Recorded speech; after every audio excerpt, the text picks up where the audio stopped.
it seems to most humans that I feel good or bad based on, and I suffer or not suffer based on what events are happening. That's actually completely false. Suffering is generated by resisting reality. Resist reality and you suffer, but every time. Accept reality and you're at peace and feel whole every time. There's a very convincing perception that we are separate from everything else. See if it kills you. See if it destroys you in this moment to feel this emotion. Hi, I'm Steve Saporn, and this is the Neuro's Journey podcast. I'm super excited to have a conversation with Reuvain Bacal today.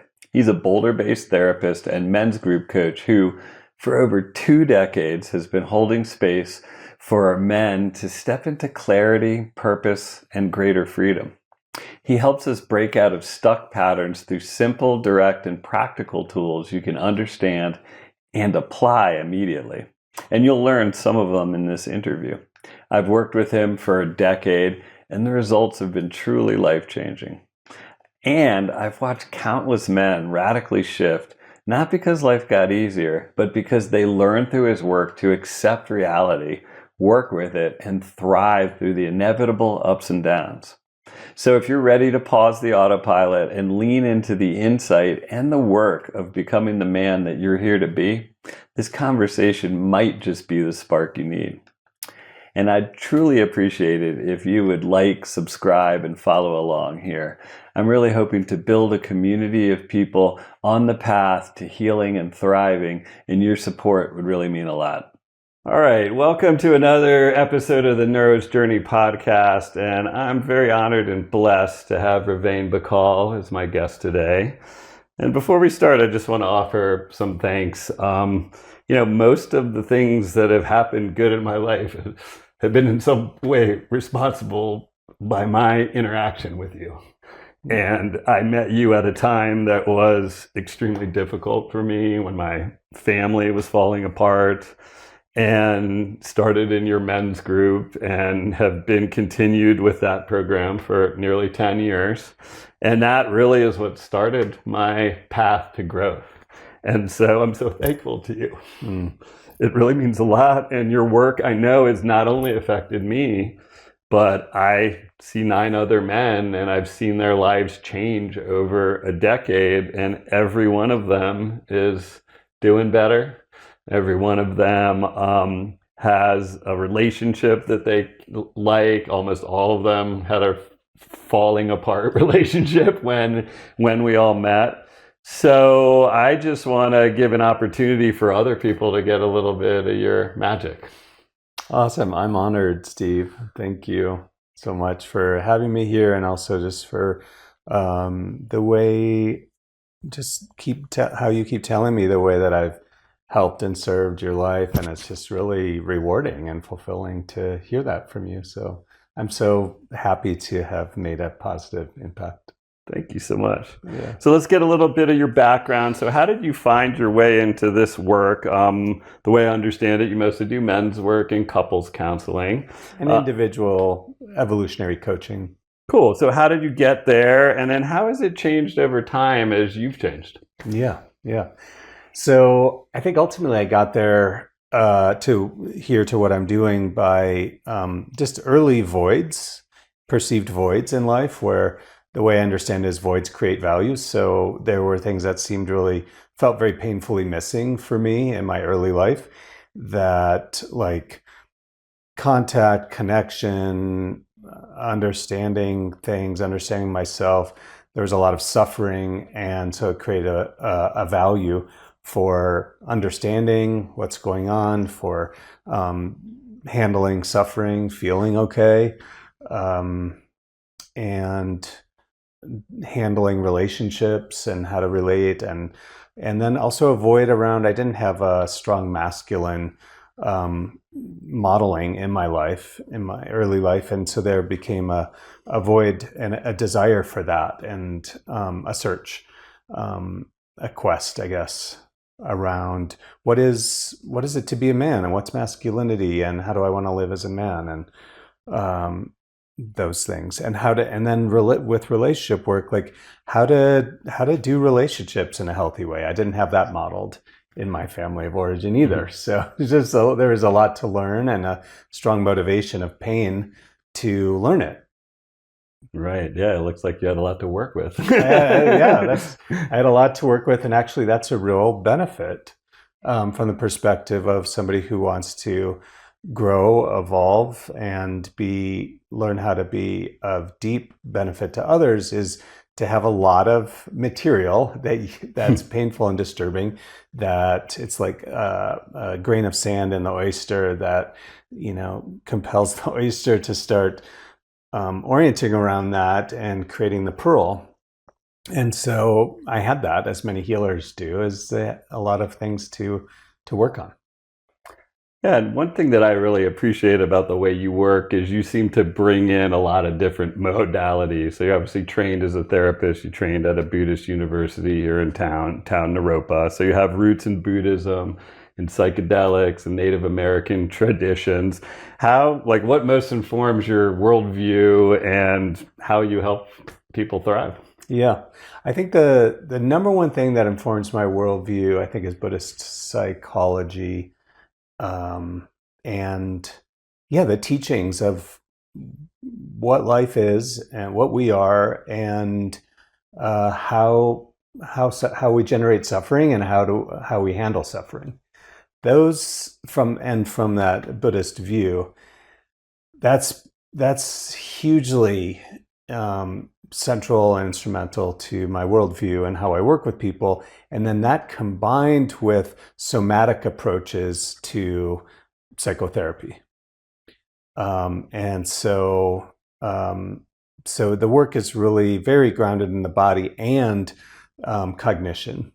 So those two marry really well together and are I would say, the main basis of how I work. And then John DeMartini's work of looking at equilibration of the mind. Like if you're suffering about something, if you're feeling terrible or limited in your functioning, to look at, well, what are the benefits of the things that I'm seeing as like so terrible? What are the benefits? How is it on the way and not in the way? How is this for me? The things that are happening, like including whatever happened in your childhood, or getting abused or getting neglected or whatever. Like, how is that for me? And just actually answering that for yourself, stacking benefits to the things that you have an imbalanced perception of. If I'm seeing that as like so bad, just keep stacking benefits until you recognize how that has been in service and is in service for you, and then that liberates you from suffering. That's one of the methodologies that's central for me. And then you talk about view. So explain that concept of view to people and how you use it in your work. Yeah, view is like having an understanding of reality, having an understanding of healing, of growth, of evolution, of consciousness. Like, what's your understanding?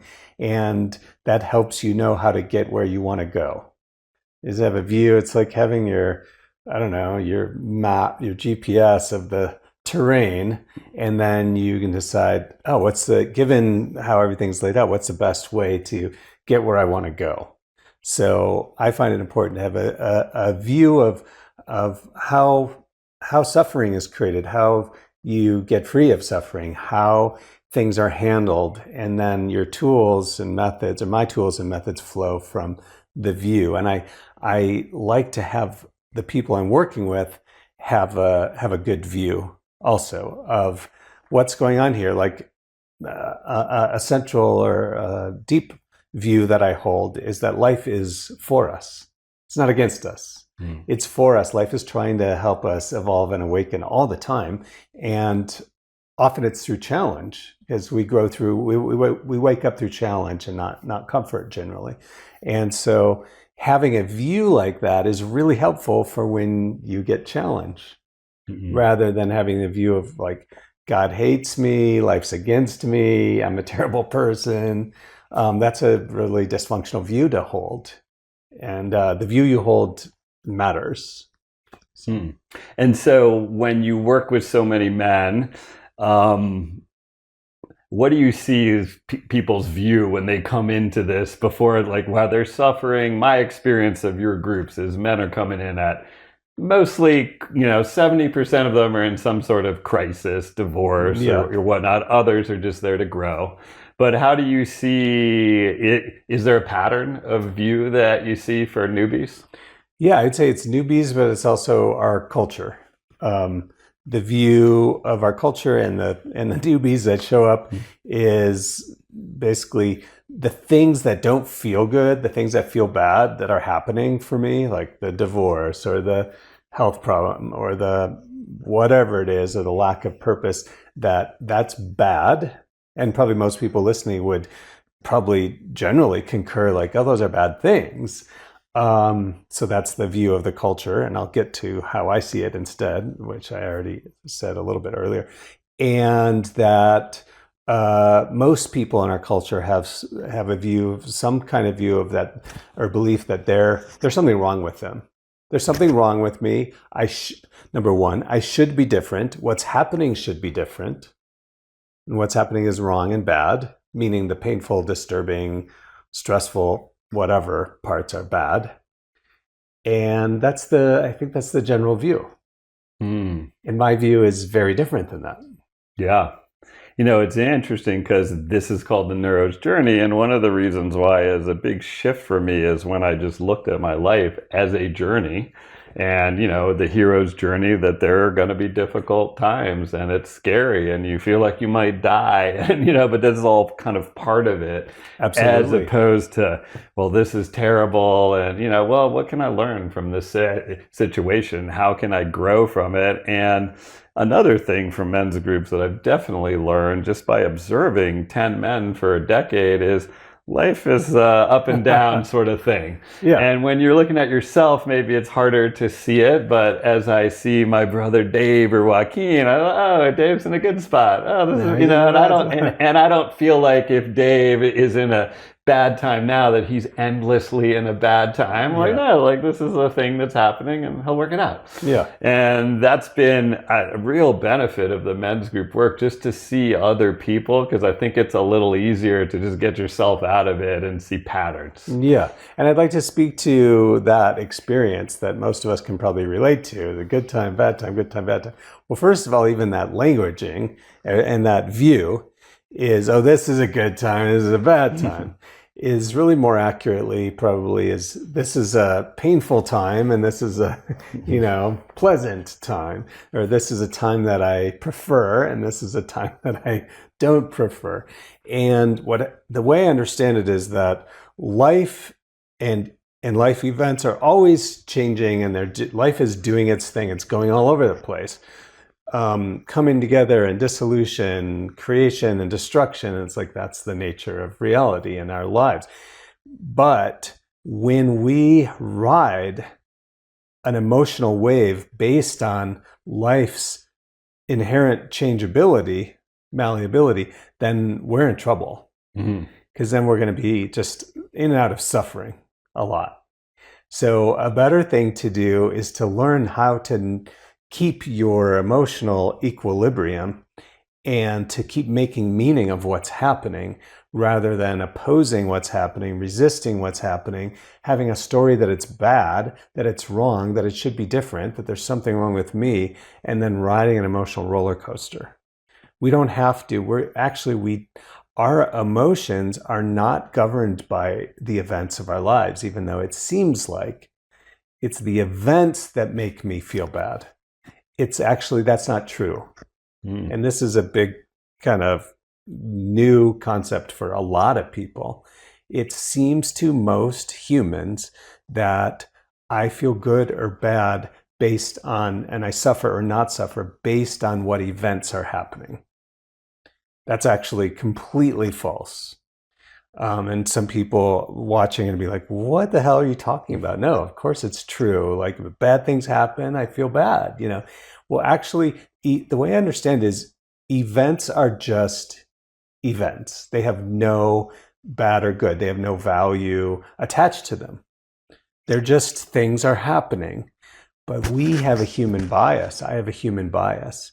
I want I have preferences. I prefer certain things to happen and other things not happen. I want to meet an amazing woman, and then I want the relationship to go well. I don't want to just keep being single, and I don't want there to be arguments and fights and a big problem there. I want for my work to take off, and I don't want for it to slump, and and so on and so forth. And we have just gazillions of preferences. When life is consistent with my preferences, which sometimes happens, then I feel good. And when life is not conforming to my preferences, then I feel bad. And I'm suffering because I'm saying that it's wrong. I'm thinking, perceiving, believing that life is wrong. This should be different. This shouldn't be happening. This shouldn't have happened.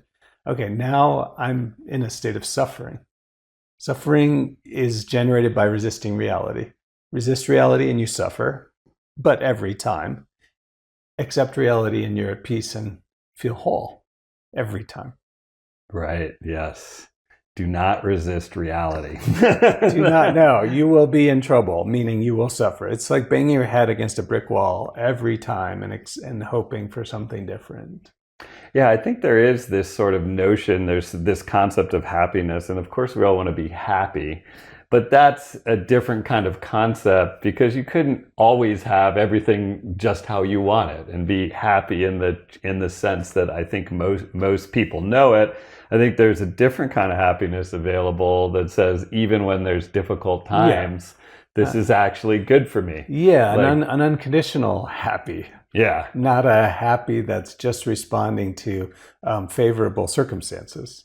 And so how do you create for yourself unconditional happiness and sense of wholeness, ease, and peace? That's the essence of the work that I do and how I work with myself, which is basically number one, you don't resist what's happening. That doesn't mean you don't take action that you want to take and try and create outcomes that you want. It just means you don't resist reality. You don't fight it. And number two, and you practice accepting what is. And that's the most simple distillation, I think, of a formula of and you connect to your deeper essence. That's underneath all the stories and all the mind chatter. We all, as I understand it, have a deeper essence that is peace, equanimity, subtle joy, compassion, wholeness. So stop resisting life and drop in and connect with your deeper essence, and you'll have, to the extent you do that, you will have that degree of peace, calm, ease, and wholeness, and freedom from suffering. And so do you think this concept of resisting reality is like the biggest misconception that people have that at the root causes their suffering? It's definitely, in my mind, it causes their suffering. And I don't know about misconception. I think most people just don't have an understanding of that.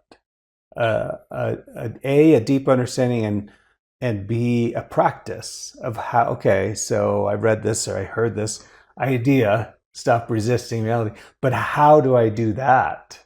And most people don't have much of an idea about how to do that. And I would love to share at some point in this conversation, if not now, how to do that so people listening are armed, are equipped with the tools of how to not be resisting. Yeah, so why don't we start a little bit on, so how do you think people get into the cycle of suffering, and then how do they break it? Yeah, I think we get into the cycle of suffering by being born into a human body in 3D reality, where there's a very convincing perception that we are separate from everything else. That's the start, I think, of suffering. And then we seem to have an evolutionary disposition to focus on what's wrong, and that seem to have helped us survive throughout our evolutionary history. is like, wait, what's wrong? What's that growl? What? Rather than looking, having a balanced mind about there's benefits and there's drawbacks and they're in equal measure. And so we just have an evolutionary disposition to have a bias that something's wrong. So that, and then to resist that since it's going wrong. And then we aren't taught, most people, how to handle the mind, how to handle suffering, how to handle pain, how to work with suffering, how to free ourselves from suffering. We're taught, especially in our culture, it's very binary of like good and bad, right and wrong. This thing's a good thing for you. This thing's a bad thing. Oh, we don't want that to happen. We really want that to happen. And rather than like a more kind of open, equanimous, like, oh, things happen, and how do I want to relate to them? So I would imagine you get a lot of people who come to you like I did, in crisis, and they're just feeling stuck and overwhelmed. So when they show up, like, what do you ask them? What's the first step of somebody who feels, especially because you work with high functioning men. So generally More they, or less within a range of that. yeah, but a lot of them do well in their Yes. career and different kinds of things, and feel like they know how to operate Yeah. in the world, which I certainly did when I Yeah. showed up to you. But I was also overwhelmed by my personal circumstance at Yeah. that point. So I had this sort of concept of myself that, oh, I know how to operate in the world, and then I was so triggered that I just did anything. I just saw a flyer of yours and I signed up for it. So when and honestly, I can't remember what you said to me on day one, but like when someone shows up in that state, what do you do? How do you help them from that Yeah. I basis? want to find out, A, what they want, and B, essentially what their complaint is. Like, what's the problem? And what's the suffering that you're in? Mhm. And so they might say, oh, well, my wife is unhappy in our relationship and told me she wants a divorce.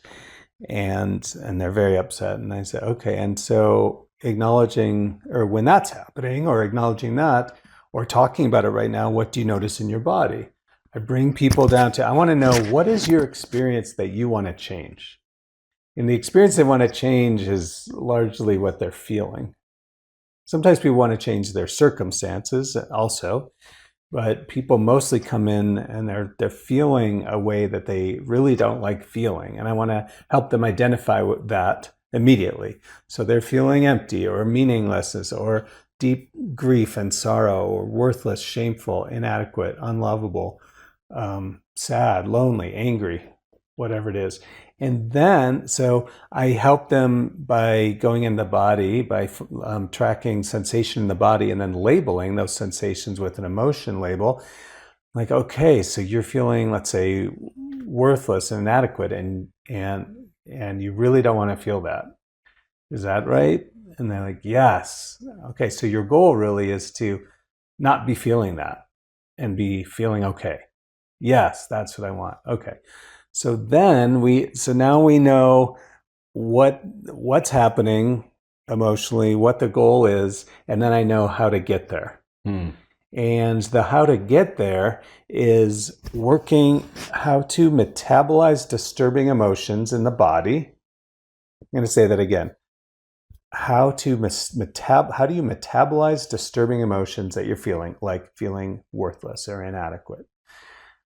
And the next thing I'm going to do with them is I want to understand, how are they thinking about their problem, or how are they thinking about the circumstances? What are they believing and what are they perceiving that is stressful to them? Stressful limiting beliefs and imbalanced perceptions, like, oh, this is so bad, or beliefs like, this shouldn't be happening. My wife shouldn't be divorcing me.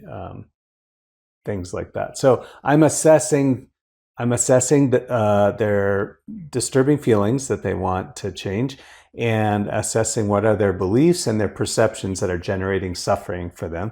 And then I start bringing in the tools, or sometimes like to use the word antidotes, bringing the tools and antidotes to handle those causes of their suffering, their upset, they're feeling terrible.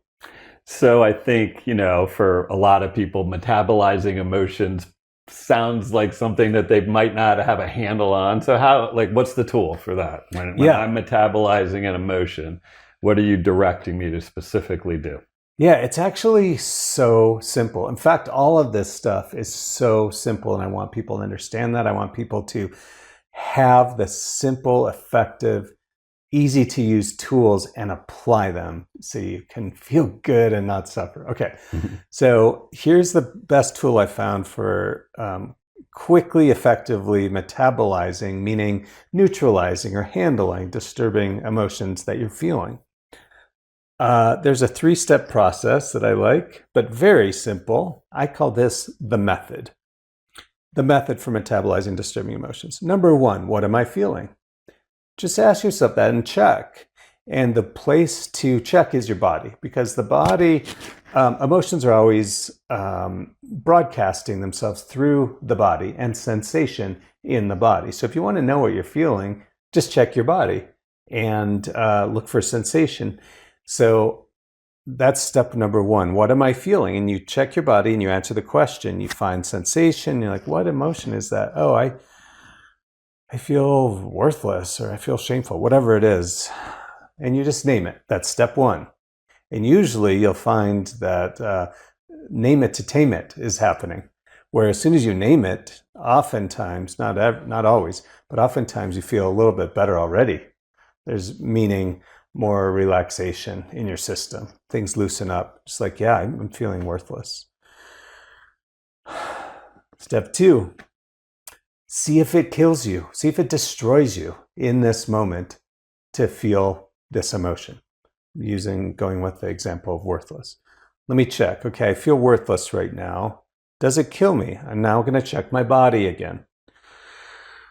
Well, I'm sitting here on this blue chair talking to Steve, and while I'm feeling worthless, and I seem to be surviving intact from this moment to the next moment. So no, it's not destroying me right now to feel worthless. That's step 2. Simple, right? Step 3, and then we're done. Since I find it's not destroying me to feel this feeling, I'm going to give myself conscious permission to be just how I am, to feel just what I do. And that sounds like this. I give myself permission to feel as worthless as I do right now. And just let it be true. Okay. Yeah, I feel worthless. All right.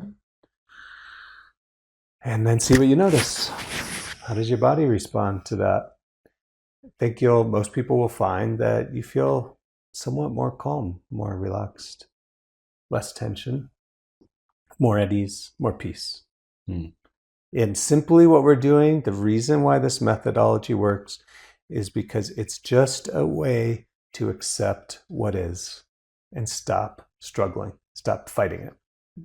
There's a couple questions there. From my experience as somebody with especially when I met you, heavy substance abuse issues, unresolved trauma, not even knowing what trauma was, my system was going off. So it was very rare that I acknowledged what was happening and then my body really calmed down. And I used this method, I would hundreds and hundreds of times in really difficult time, but often I would have to say, well, my body has not calmed down, and I guess I just haven't accepted. So that's step 4. Okay, so what's that? that yeah, part I didn't tell you step 4. So when this doesn't work, and meaning you're not calming down, that means one thing. Okay. It means that you're unwilling to feel, or even to acknowledge, perhaps, what you're feeling. And so then step 4 is I have people acknowledge that, like this. I'm unwilling, or you can use the word I'm scared to. Let's say I'm unwilling to feel how worthless I feel right now. I'm unwilling to do that, to make contact with that, or to acknowledge that, or feel that. I'm unwilling to feel how worthless I feel right now. And let that be true. We're just looking for where in your experience can you accept something that's happening.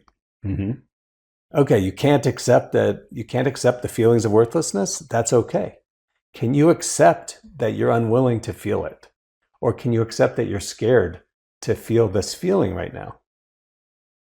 And if you can accept that, which most people can in the moment, then you'll notice calm, more calming and peace. And then you work your way inwards. Okay, once you get relaxed and at peace with the fact that you're you're unwilling to feel, and I'll have people say this: I give myself permission to avoid feeling how worthless I feel right now.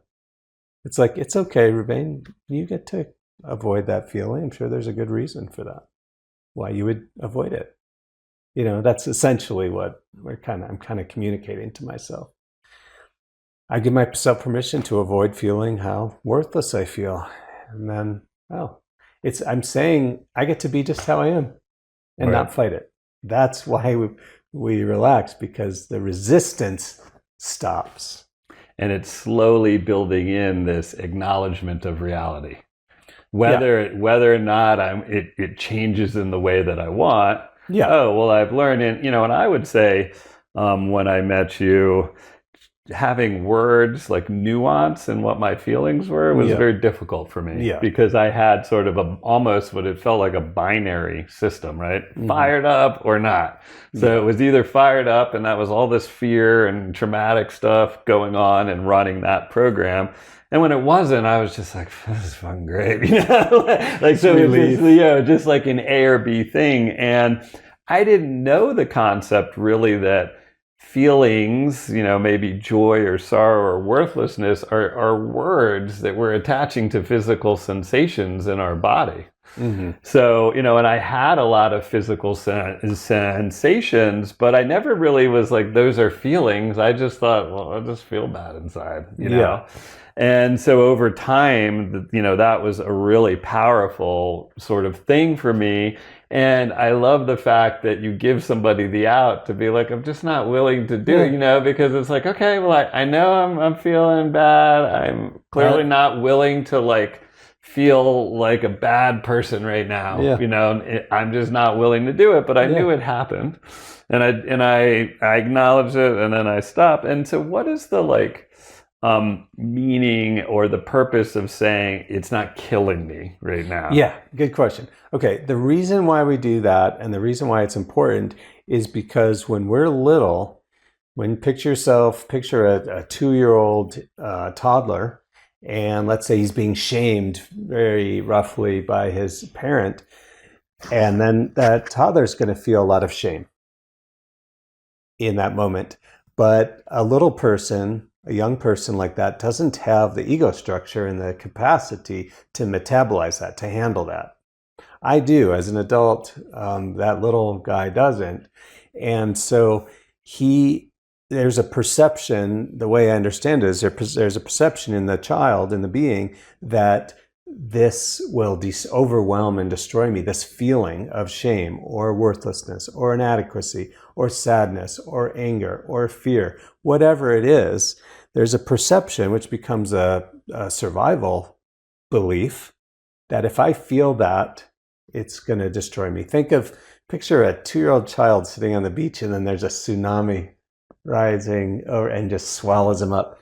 That's probably akin to what it's like for a little kid to feel a huge, overwhelming emotion in their body that they have no capacity to handle. And so they have to wall it off and be like, whoa, that's dangerous. I don't do that. And then we come up with a survival strategy instead. What is my strategy? I dissociate, or I go away, or I get productive and perform so that mommy likes me again, and I don't have to feel these feelings, or something like that. We come up with a strategy. And so that happens in childhood. And that's a good thing, actually. That's really, really important, because if that person couldn't come up with a strategy to survive the big intolerable emotions that feel annihilatory, it feels like it's going to annihilate me, then they would go crazy. They'd lose their mind. And we don't want that. And so life put in this defensive mechanism of, oh, I just wall it off and stay away from that because that's going to kill me. So fast forward to adulthood. I say, okay, Steve, what are you feeling right now? And you say, oh, I feel worthless, shameful. Okay, well, where's that in your body? Yes, my chest is tight. Does it kill you in this moment? So you check.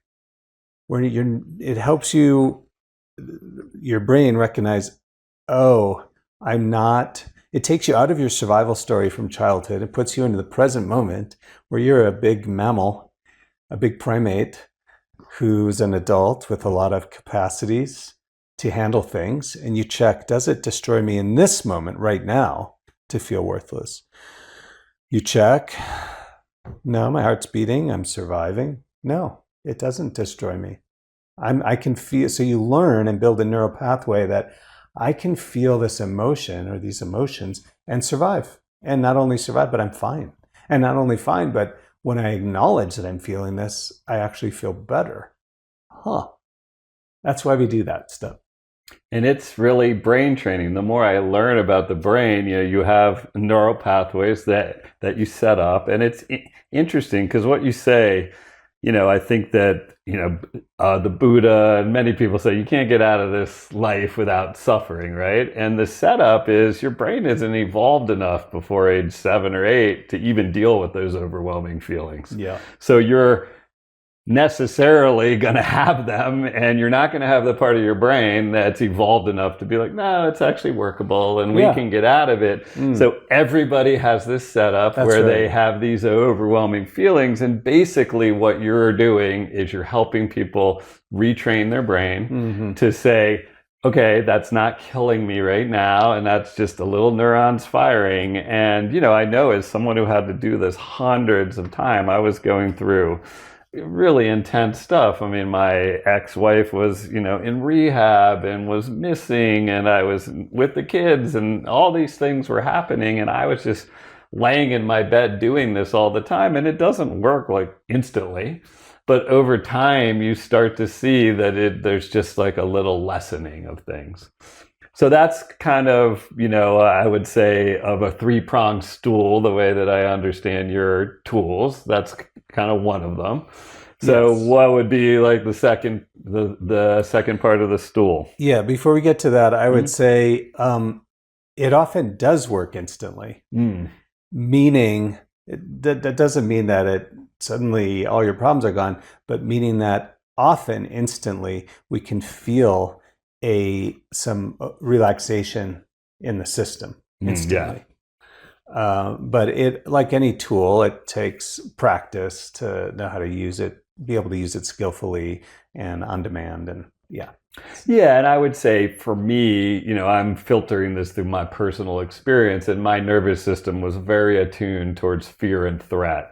So I guess when I would say it didn't work instantly is what would happen is I would actually feel some relief, but then the fire alarms came back on, like 4 minutes later or something. But you start to, once you get little pieces of it, then you can build on that. That's right. And if you basically just have the fire alarms going off all the time, it's hard to get out of it. And even if you get like a glimpse, and I know in some Buddhist practices, they want to give you a glimpse of further down the road, right? Just so you can kind of get a sense of what's happening. So I think for that practice for me gave me a glimpse of a different kind of nervous system. And one that I, working on all the time now, but my nervous system's significantly different than it was. I can feel that.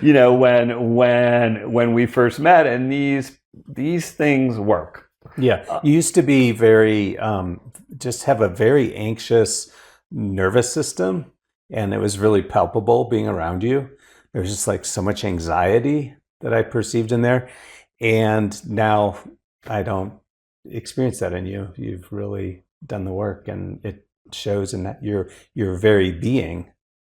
And I think it is, and it's something that you don't know when you're putting out all that anxiety Yeah, and stuff. this is Like just how I am. yeah, I wouldn't have thought that I certainly wouldn't have characterized myself before meeting you as an anxious person, Mhm. because I could go into situations that were scary to other people and Yeah, whatnot.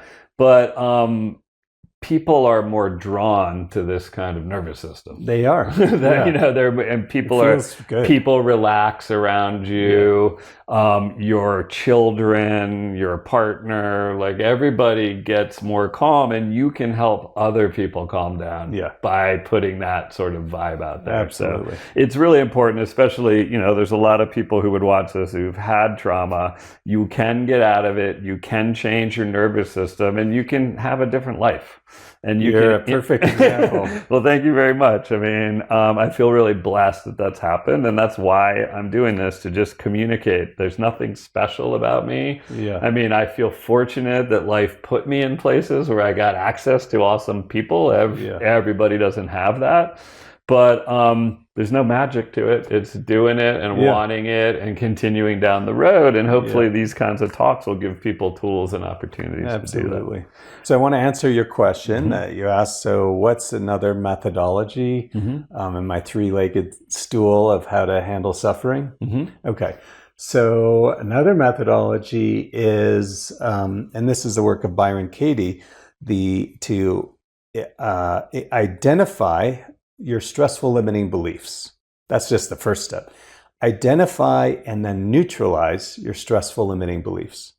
So a stressful limiting belief, what is that? Okay, so it's a thought or a belief that you have, even if you're not aware of it. It could be subconscious until you become aware of it, that generates disturbance and distress and stress and anxiety in your system. We have the brain is designed apparently to think thoughts, right? And so it thinks a lot of thoughts, and then, but we're often not vetting those out. We're not inquiring into them to see, wait a minute, is that true? What happens to me when I believe that thought? What if I didn't believe it? That's the kind of inquiry we need to do when we find stressful limiting beliefs or thoughts. Okay, so the way that I implement this is, like, if you come to me and you're like, Reuvain, I feel terrible, and this thing that's going on with my work or whatever. And so we'll work with your emotions in your body, and we'll handle that the way we just did, metabolizing disturbing emotion. And then we'll look at, okay, Steve, what are you believing that's making you feel bad? What are the stressful beliefs you're having and thoughts that you're having that are making you feel bad? And let's write them down and rank them. What's most making you feel bad? Then the next one. And it's often things like, I should be performing better. I'm not good enough. I'm a worthless piece of shit. Nobody will love me if I don't do better than this. Well, I have one that you might remember. You worked, and this stuff can work very quickly. I mean, Yes. I have noticed it. And my niece Narissa, who's been on this podcast before, came out to Boulder to visit me. And when she was here, she got results of a cancer scan that came back negative for her. And I said, I want to gift you a couple hours with Reuvain. And so, how did you work with somebody who's coming in with not, I feel bad about, like, but I have cancer and I'm going to die? So when you said the results were negative, meaning they were bad, Yes, quote, bad, they were bad. but the results were actually positive for cancer, but bad for what she wanted. Yes. This is what you mean. Yeah. Yes. Just to not confuse people. Okay. And then your question is, how do I work with that? Yeah. How did you work with somebody like that, where this is kind of like a life and death limiting belief? Mm-hmm. The limiting belief, say it again, was what for her? I believe that she basically was like, people die of cancer. I'm going to die of cancer, was her belief. Yeah. And probably there's a belief also that I shouldn't die of cancer. I shouldn't have cancer, meaning this is wrong and bad that I have cancer. I shouldn't have cancer. I'm going to die of cancer.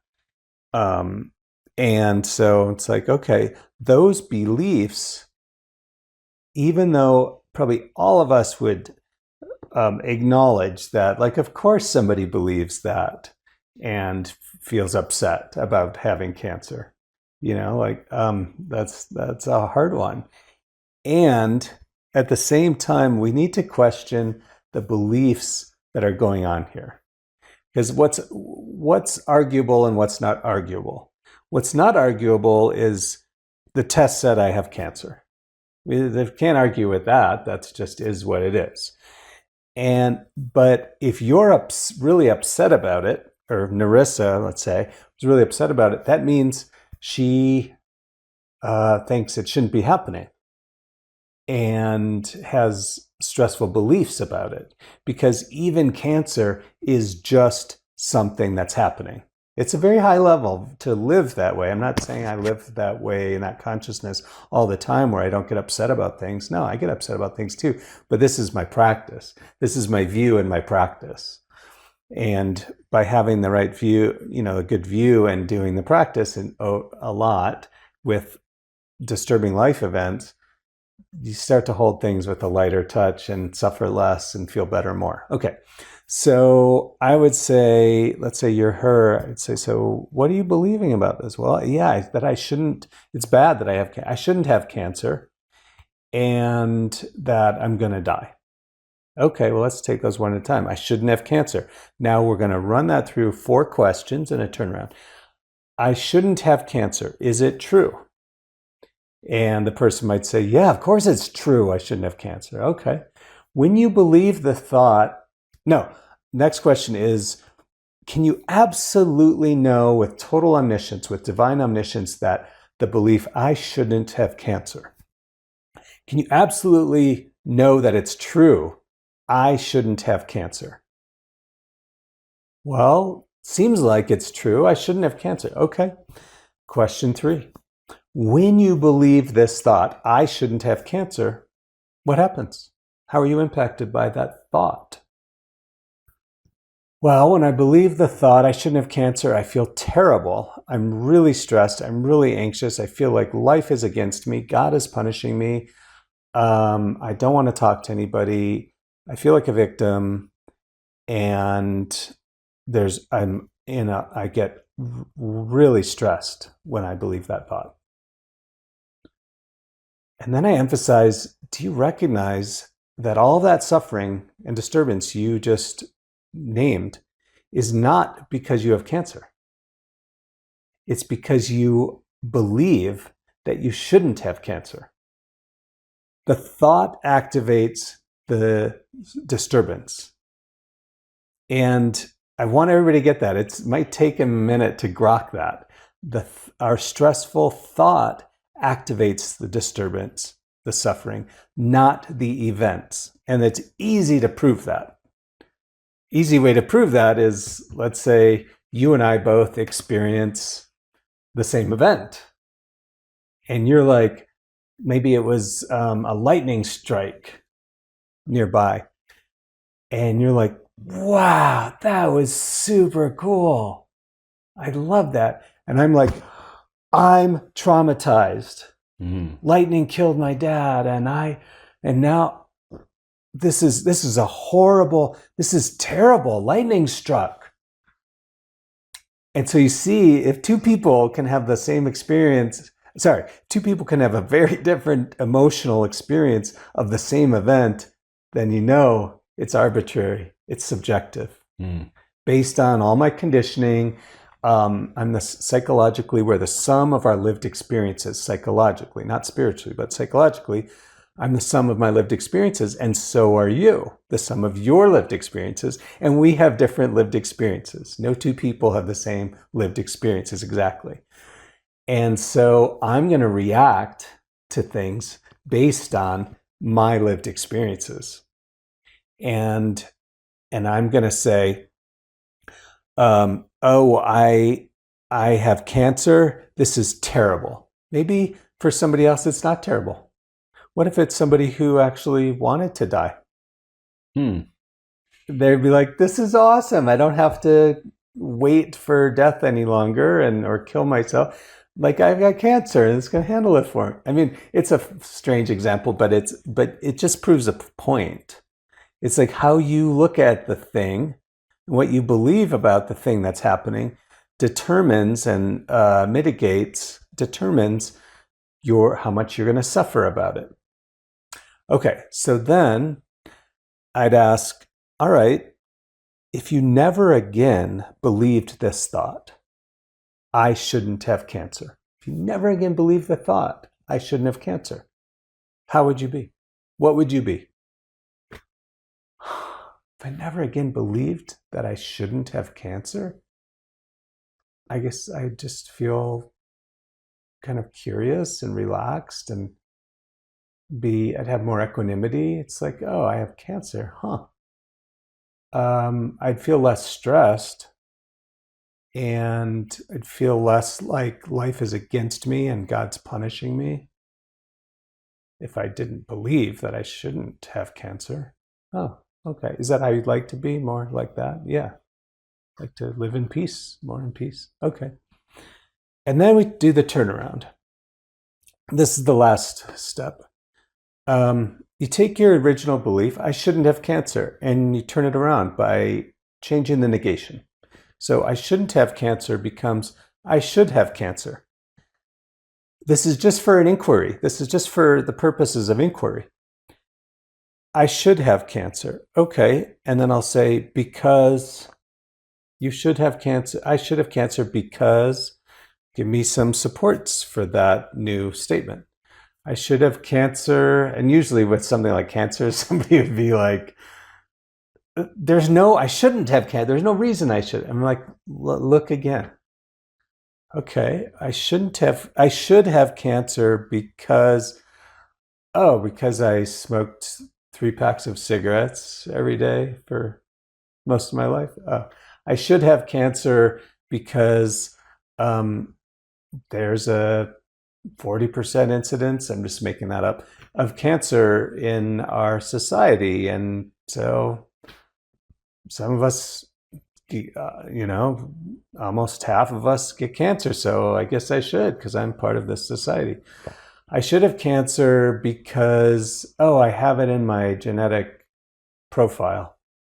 I should have cancer because, it's a thing. It's in my family. We get cancer. We don't know why. I should have cancer. Now listen to this one. I'm just making these up, of course. I should have cancer because I do. I should have cancer because I do have cancer. In other words, it's what's happening. Remember, life does its thing, and then I have my preferences about it. Life, the way I understand it, is the universe doesn't make mistakes. That's my view. Other people might have a different view, that the universe makes mistakes. That's fine. I'm not here to argue about views. My view, the universe doesn't make mistakes. So if I have cancer, okay, I guess this is what's happening. I should have cancer because I do right now. I may choose to fight like hell to cure this cancer. But up until this moment when I have cancer, that's what it is. I have cancer. See what I'm saying? I should because I do. Reality is what it is. If it's already happened, I can't change it. That's why it should be this way, because it is this way. And so that's the methodology that works with the beliefs. Hey, quick pause before we keep going. If this conversation is landing with you, become part of the Neuro's Journey community by subscribing and following along for more stories like this of courage and the science of healing. I'd love for you to drop a comment below and share what part of the episode hit home for you. The more we share, learn, and show of ourselves, the more we heal. It's interesting, certainly myself and Narissa, who's been on this podcast and said these things, which is she now looks at her experience as cancer as kind of one of the central, her learnings from it, but cancer has been a big benefit in her life. That's right. She was like, I'm a much better parent. I'm more that's present. Where we get to the next methodology. Okay. But before we leave this methodology, I want to name those things. Mm-hmm. Some of the arguments for in this case, why I should have cancer, have to do with things like that. Mm-hmm. If we really consider it, I should have cancer because this is something that's going to really help me learn, grow, evolve, develop, expand, wake up, become more conscious. People may not realize that until afterwards. But afterwards, after the thing or through the thing, we come to realize benefits. So that's where we get to the third methodology. The third methodology is working with our imbalanced perceptions. So imbalanced perception is getting cancer. And of course, we're working with a very difficult and for a lot of people probably triggering kind of example. And so we're working with sort of the hardest case scenario. So bear with it. What are the benefits of having cancer? I would ask somebody to stack benefits of having cancer. There's another method part of this, but step one is, all right, Narissa or whoever, what are the benefits of getting cancer? And I can't tell you what those benefits are going to be. She has to answer for herself. So it might be things like, oh, well, it really makes me value my life. This is obviously a very common, real fucking benefit.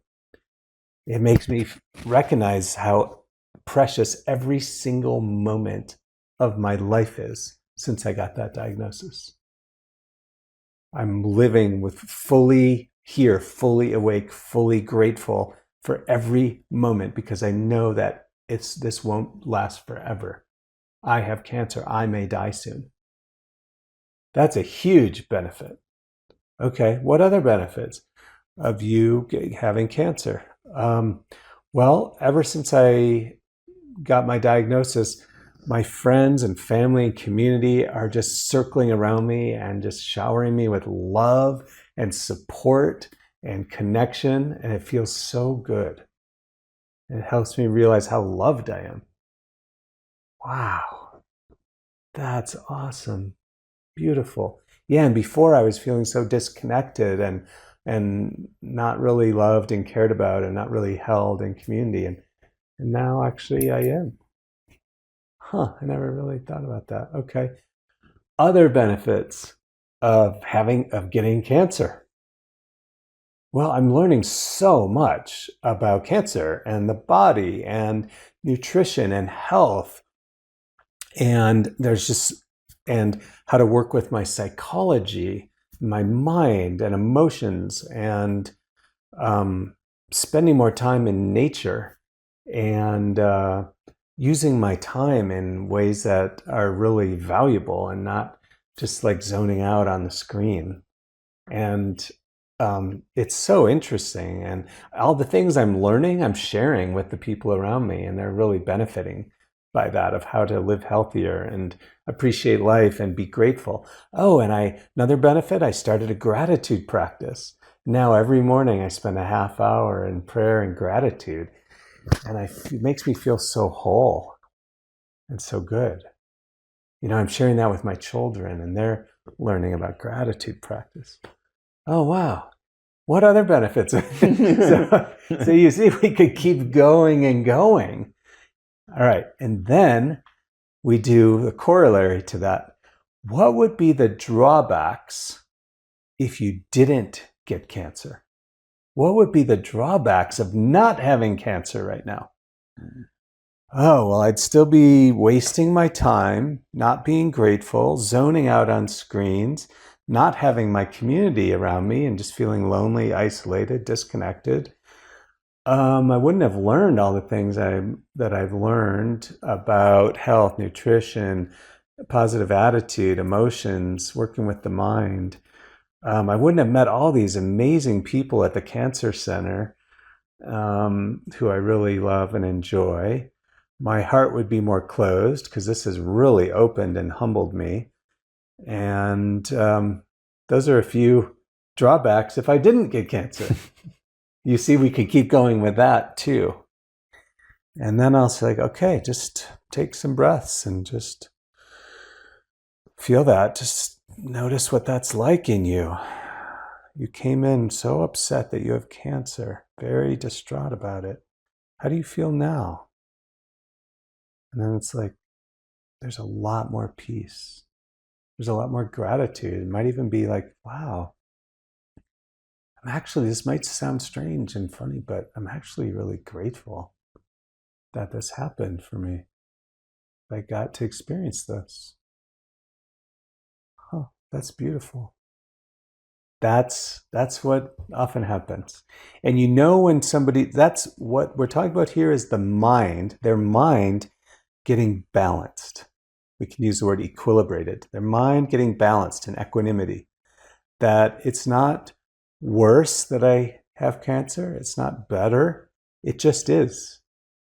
It's just the thing that's happening. We get to experience all kinds of things in this life. And this is one of the things that's happening, is there's cancer in my body. And so we want to balance the mind about whatever you're distressed about, whatever you're suffering about. Bring balance in here. Make meaning and bring balance in your mind. And then you see that person then feels like, I feel so much better. I feel kind of inspired about the journey. I feel grateful. It's still painful to have cancer, and I feel like a depth about it and a gratitude. But look, the circumstances didn't change. The person still has cancer, just like they did an hour before you had that discussion. What changed? The circumstances didn't change, but the person's not suffering now, or they're not suffering as much. So clearly, it's not about the circumstances.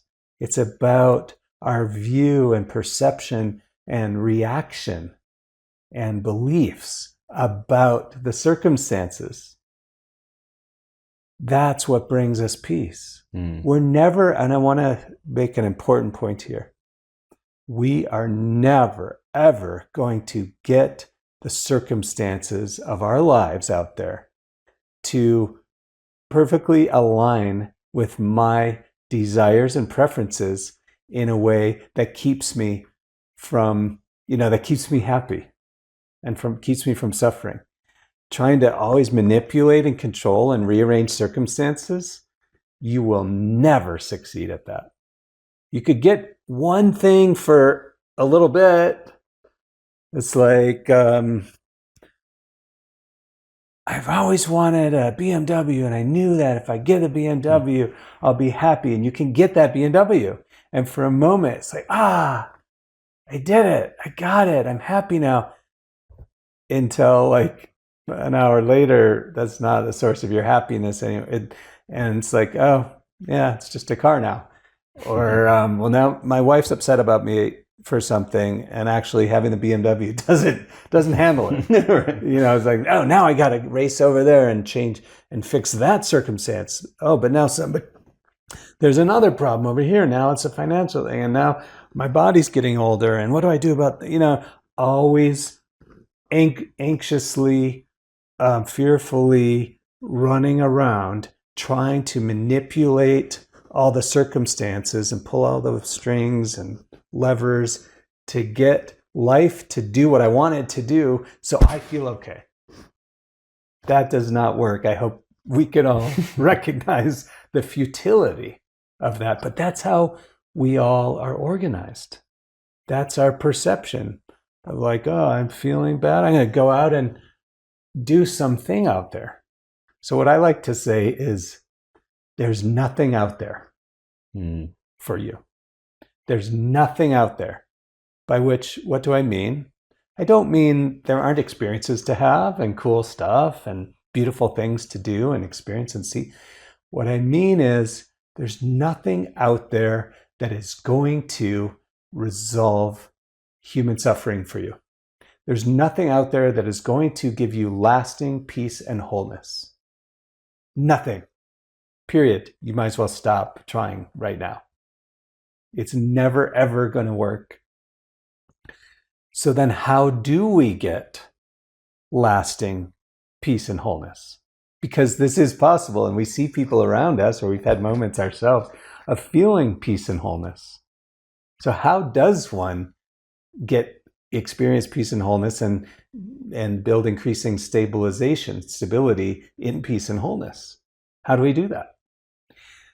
What I understand and my experience is we do that, one, by not resisting reality, not resisting how things are. I have my preferences and life's not meeting my preferences. And can I accept that? Can I accept what's happening? I wanted Steve to say this thing and he said something else instead. Can I accept that? Can I not resist that and make it wrong inside my head? That's number one. These aren't in necessarily a specific order. The other thing I would say is, and so with that, with not resisting, the corollary is accept what is, right? Accept what is. Number two, connect deeply with what you are. Connect deeply with your essence, your nature. Mm. And that's also not out there. Your nature isn't out there to connect with. It's only right here. That's again why I would say there's nothing out there really for you to resolve your suffering. It's not out there. Could you get a better circumstance? Yeah, you could. Could that help things? Yes, it can. But it won't give you lasting peace and happiness and freedom from suffering. Can it improve? Can you improve conditions? Absolutely. Should you? That's an intelligent thing to do. Yes, improve your conditions. But first, accept what is. Accept and then act. If there's an action to take after accepting, great. Take intelligent, skillful action. Skillful means. Wonderful. But that's not your solution out there. That's a Band-Aid. Getting a better car, that's a Band-Aid. Resolving a conflict, that's a Band-Aid. Fixing it, getting a health treatment, that's a Band-Aid on your suffering, on your lack of peace and wholeness. That's not a permanent solution to your lacking peace and wholeness. Okay, so what do I mean connect to your deeper essence, connect with your depth? The way I understand it, and now this is sort of conceptual, spiritual, but the way I understand it is that we are composed. What are we composed of? What are we made out of? You know, at one time we thought, oh, we're the foundation of the building blocks of human life is the atom. The cell, no, it's the atom. No, it's the proton and neutron. No, it's the, and now if I have the right information, which I think I do, basically, is, oh, and then we thought, no, it's the foundation of reality is composed of electrons. Well, now apparently quantum physics finds that there is no thing, not even an electron, that is a basic building block of reality, that there are wavelets. There's wavelets that compose, that make up electrons, something to that effect. Go do the science research yourself, but something to this effect, where what are we, what am I really? Well, if I'm not anything that is transitory, anything that's mutable, changeable, can't be what I am. Because I could say, well, I'm a psychotherapist or I'm an evolutionary coach, but what happens when I'm not that anymore? What happens if I retire? Which I don't think I ever will, hopefully, but am I still me? Is that who I am? Obviously not. I can't be that if it's changeable. Well, I'm this body. Everybody has, I think most people have like a very strong attachment to their body. I'm this, and identify with this. Well, this is changing. This is getting older, and it gets sick. Everybody's body is getting old, sick, and will die. So is this what I am? Am I this body that's changing all the time? I don't know. That's not who we are, because it's mutable, it's changeable. And so what are we? What are we? That is a great question. I like to ask myself that in meditation a lot of times. I sit in meditation, just ask, who am I? This is a practice that some, I don't know, Yogananda or some big guru taught. Who am I? It's kind of like you keep inquiring, but who am I really? But who am I underneath that and underneath that and underneath that? Oh, I'm a married guy. Oh, I'm a relationship guy. I'm a guy who has money. I'm a therapist guy. Underneath all those partial, changeable identities. Who am I? That's a great inquiry. Mm. And so, just cutting to the chase, the way I understand it is what we are, who we are, is consciousness. That the building block of all of existence. Or you could say the quantum field, or the field, or God, or love, or I'm going to use those things all somewhat interchangeably in this moment. I'm not going to, you answer for yourself, but find your answer. Like, what am I really? Mm. And the way I understand it is I'm consciousness. We are made out of consciousness. Consciousness, love, the one thing, the one indivisible, non-separate thing, the one thing. And so when we realize that, it cuts through a lot of suffering. Mm. I'm trying to remember now, what was the question behind the answer that I just gave? I don't know. I've kind of lost the plot on what the question was, but I think that, one thing that you talk about, and as part of this "Who am I," is you use the phraseology evolutionary curriculum. Yes. And so I think that even that wording gives a little bit of solace to people, because a curriculum doesn't mean it's solved in the moment. It's sort of a path. So Yeah. we are in this time where we inquire who we are, and that if we are, consciousness, then so what is my consciousness about? What am I here to learn or do? And so you use that terminology, like how to use the phrasing evolutionary curriculum, and what does it mean for people, and how does it give them a little sense of being part of their own story? Yes. Great question. Evolutionary curriculum, the way I see it is that we're here, this is a school. Life is a school. It's a university. To learn. We're here to learn. I think everybody that's here is here to learn things. And so it's a good question to ask for yourself, for ourselves, is what am I here to learn? Mm. If you live enough life, or you're in a relationship, or you can see that you have things to learn that you keep circling around to, and you keep having a problem with, you keep suffering about, and having dysfunction and suffering. And clearly life is, the way I see it is, clearly life is trying to get something across to us, is get us to learn about some things, or maybe one central thing. So I refer to that as the evolutionary curriculum. What do you most suffer about? If you want to find your answer to your question, what's my evolutionary curriculum? What do I most chronically suffer about? Chronically, repeatedly, that is like my Achilles heel, or the thing that's most painful in my life, ongoingly.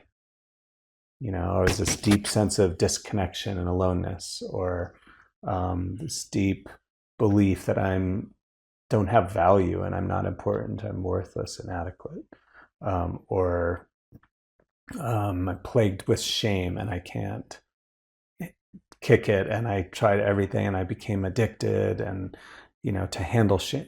And so if you look at your life that way, you can see, oh, it seems like my evolutionary curriculum has to do with learning how to value myself, love myself, or how to feel good about myself, or how to stop focusing on me and make a contribution to others, or so on and so forth. There's a lot of different sorts of curriculum that people have. And so that's a good transition into men's groups, because that's how I met you. And, now that I'm hearing the evolutionary curriculum, it seems like the men's group is sort of a class that's part of the curriculum. So what is so powerful and transformational about those groups? And then what do you see that like men get out of it that they didn't realize they actually needed? Yeah, great. Well, if I don't answer it in answering the first part, Yeah. then ask me the second one again. Okay. Okay, wow, what's so powerful about men's groups? So much, so much. Okay, it's a place to connect deeply and authentically with other people, other men who are also on the path, who are also there because they want to suffer less and learn things and live a better life. And so it's your community for learning, growing, evolving together.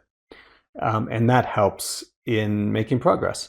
Number two, it's a place to get seen and known, seen, heard, known deeply.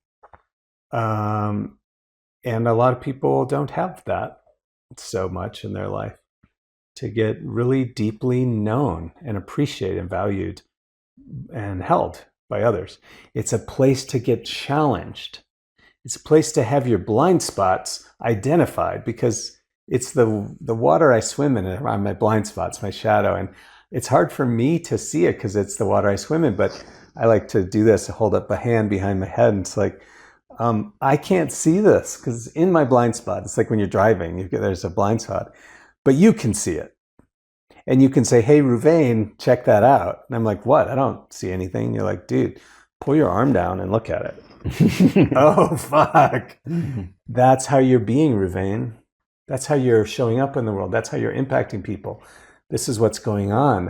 It's in your blind spot. Oh, that's profoundly valuable to have people around you to help you see what you can't see about yourself that's messing you up.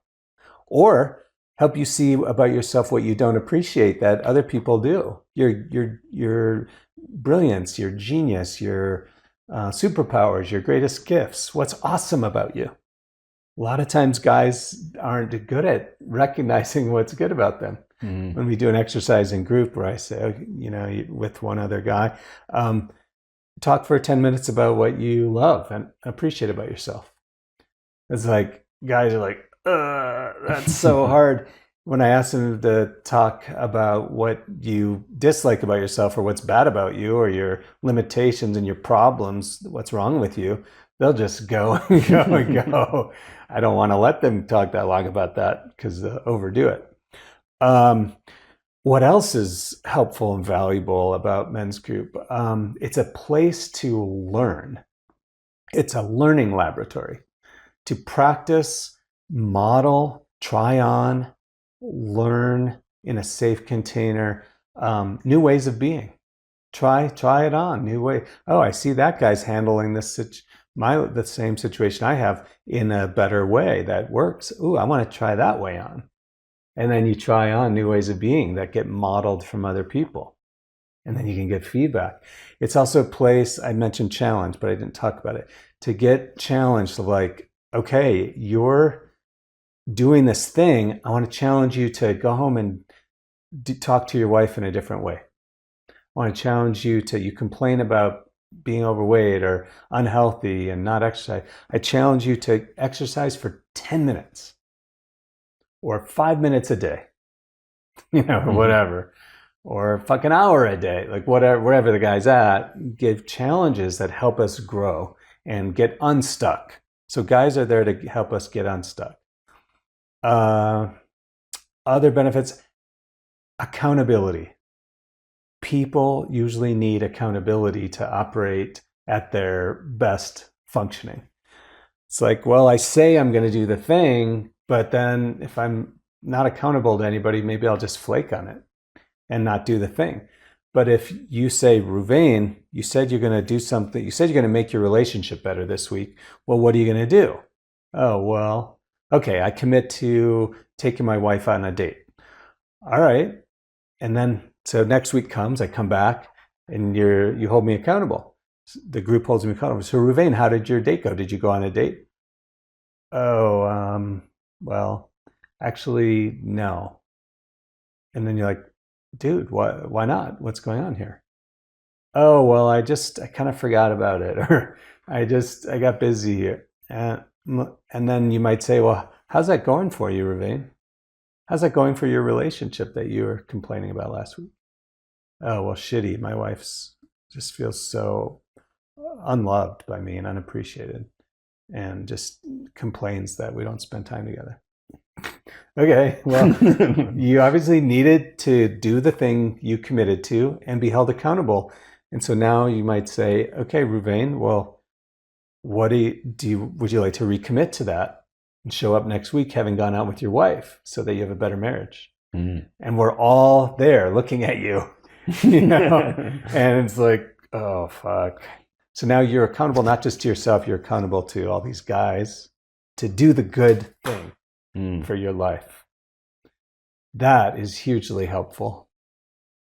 And you have people to celebrate with your wins and to share life with, who know you deeply, and all these skills to learn and the feedback to get and the blind spots to see and the accountability to be held to. And it just feels good. We evolved for millions of years or however long living in small tribal groups of 50 to 200 people, where sitting around the fire and or hunting together or whatever, and or gathering berries together. And this is how it actually just feels good for humans, for most humans. This is how we're meant to be, connected and not isolated and alienated. So that's what's good about it. Yeah. And, I mean, I would say that other than maybe my partner, the guys in my men's group know me better than anybody because they've seen me over that time. And one thing is, I learned vulnerability from being in that men's group because I just hid. I wanted to project Steve as a certain way to the world. Steve's got it all together. Yeah, Steve's got this and he's got the great life and all of that. And so then that necessarily meant that I was hiding a lot of things from people. So they weren't really meeting me or knowing me. And through that group and through actually like getting vulnerable and sort of like kind of not by my full choice because of the way you ask questions and all that. You basically ask these questions and you break someone down and they become vulnerable in that moment in a way that maybe wasn't, they would not have done. But then you see the reactions from your bros. And they actually like you more. That's right. People get very surprised. Men get very surprised that the guys, and I think it applies to people in general, that the guys like them more, respect them more, trust them more when the guy's authentic about his vulnerability, about his challenges, and not fronting. Because if I'm just pretending and fronting, how much do you trust me?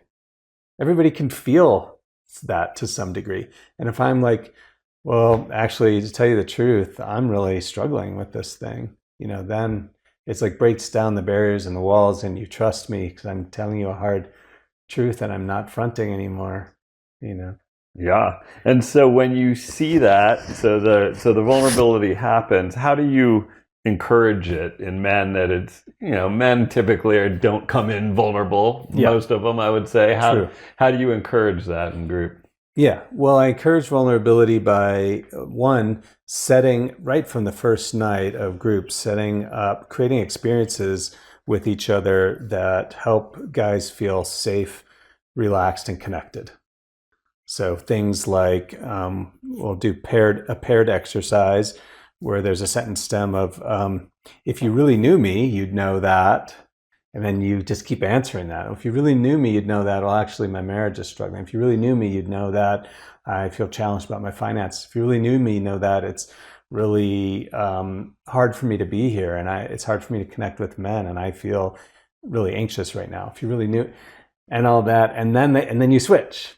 And then the other guy shares his vulnerability. So that's an example. Or another exercise in the same vein is, what I don't want anybody to know about me or to see about me. And then it's like, oh shit, I gotta do this.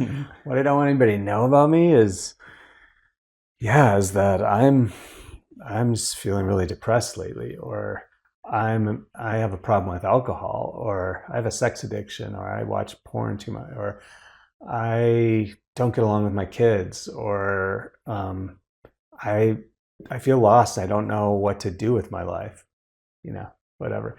And then the other guy shares, and he shares all of his challenges and vulnerabilities and things he doesn't want you to know about him, or anybody to know about him. And that sharing of vulnerability is the single best, quickest way of getting people feeling safe and connected, to share vulnerability.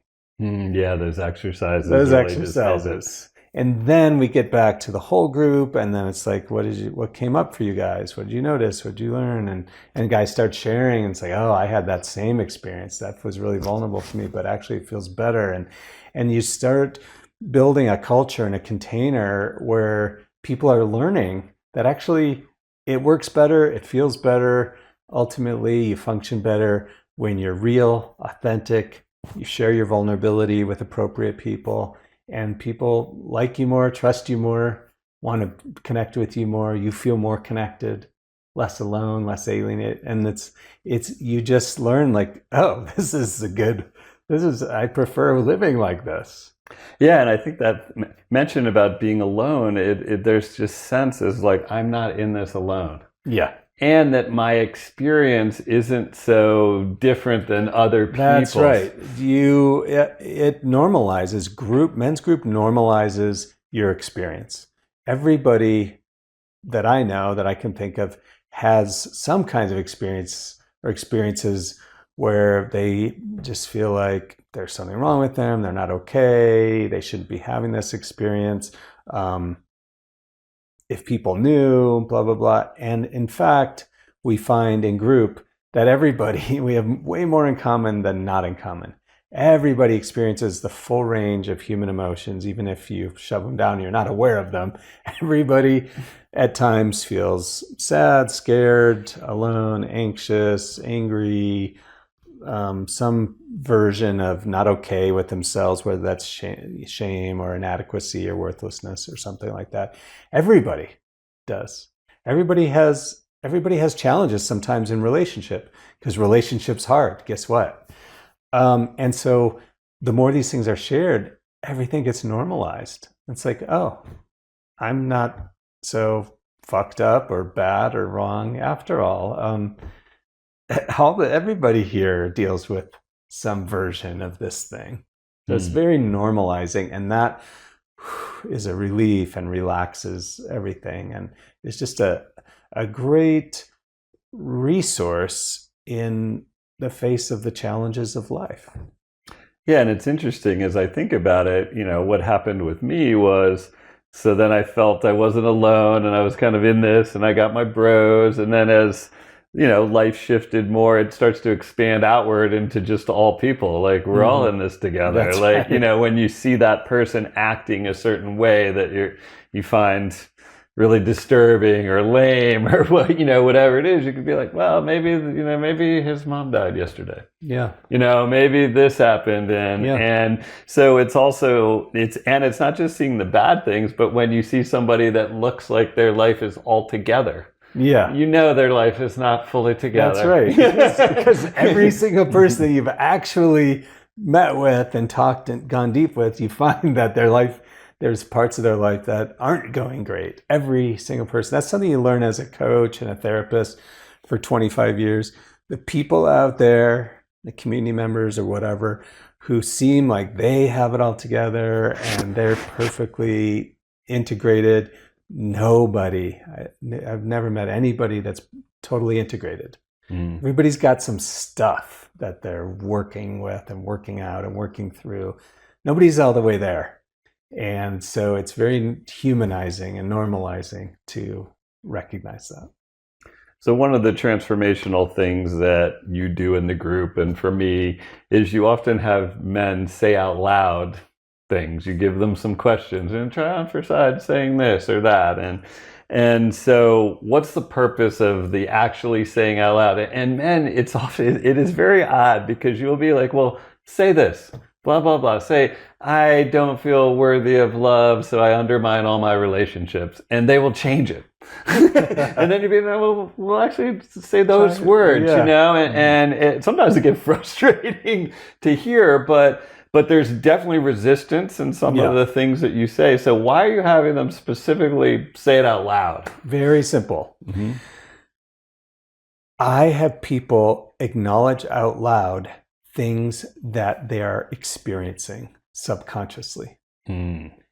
and that they're choosing, they're subconsciously choosing to do, or things that they're subconsciously feeling, and I ask them to acknowledge it out loud so that they can, number one, become aware of what's happening, and number two, accept what's happening. Mm. And when they can acknowledge and accept what's happening, then they can begin being free of the unconscious pattern, because now it's conscious, and they can bring acceptance and love to it rather than resistance and self-hatred. And so it's interesting for someone like you, who's a trained observer, people's subconscious might be subconscious to them, but somebody can see what's going on with somebody else. And I think the more I learn about the brain, I think the stat is something like 90 to 95% of our behaviors and actions are subconscious. Mm-hmm. They're just running this pattern. Yeah. And so by admitting it out loud, by somebody pulling a little bit out of you, then you can see, oh, this is actually happening. This is the pattern that I'm running, and that pattern can be broken. That's right. Yeah. And another example of what I might ask somebody to say is, if you're obviously feeling scared, and I'm like, Steve, what's happening with you? And you're like, nothing, and you're avoiding, and you're just going around cleaning the house, and, I don't know, doing some neurotic shit. I might be like, hey, Steve, it seems like you're scared. Why don't you try on just acknowledging that and see what happens, just as a probe? I'm not telling you what you're experiencing. I'm just inviting you to try on a probe of acknowledging to see how your body responds. And then so you'll say, I'm scared. I'll say it like you mean it. I'm scared. And then I'll ask you, notice how your body responds to saying that. And then people notice something happens. Their body shows them that, oh yeah, I am scared. So in that way, it's a tool to help people, just come into contact with what's happening with them. Wake up to what's actually going on. And then accept what you find is happening. And give themselves some trust in the wisdom that they have deep within them. That their body is wise. And, we might be trying to shut it down in so many ways, but if we actually tune into it, as opposed to try to, put it aside, we can be like, it's trying to tell me something. And, we can't, there's so many billions of bits of information coming into us at all time. Our, conscious thought registers a very small amount of it. That's but right. The rest of our body, it knows. And it's demonstrating, it's knowing. All you have to do is tune into the broadcast of the body, and then you see what's happening. And so when I stimulate my vagus nerve, and I've learned a little bit about that. It's the largest nerve between your brain and your heart and your lungs and your guts. And one thing that I thought was interesting is the information that goes along that nerve, it's 80% of it comes from the rest of the body to the brain. It's not like the brain telling the body what to do. The body is getting 80% of the info and is delivering it up to the brain, and then the brain is doing it. So if we can tap into that wisdom and the wisdom of, that we know what's right for us. That's right. Our intuition is right for us. Yeah. It might not be right for everybody. Yeah. But and I think that's an incredibly freeing point in someone's life when they know, my intuition is right for me. That's right. Again, the answers aren't out there. Right. Meaning how I should live isn't out there. Right. It isn't in Steve. How I should live is in me. All I have to do is tune in to my inner guidance system, easier said than done for many people. But all I have to do is learn how to tune into my inner guidance system to know what's right and good for me.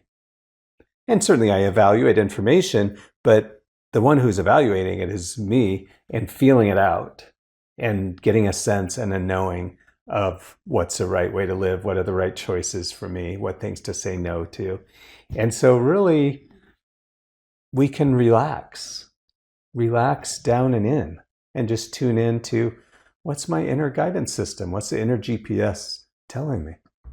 Yeah, easier said than done, but definitely can be done. Can be done. Because, just from my group, every man in the group has been radically served. Like 100% of them's lives are dramatically better from the time that I met them. So it's not some luck, but it's years of work and attention and action to it. Yeah, you put in the work. And actually, I find that when I put in the work, it doesn't always feel like work. Like it's not necessarily a grind, because a lot of times it's really inspiring, because you do something different and you feel better.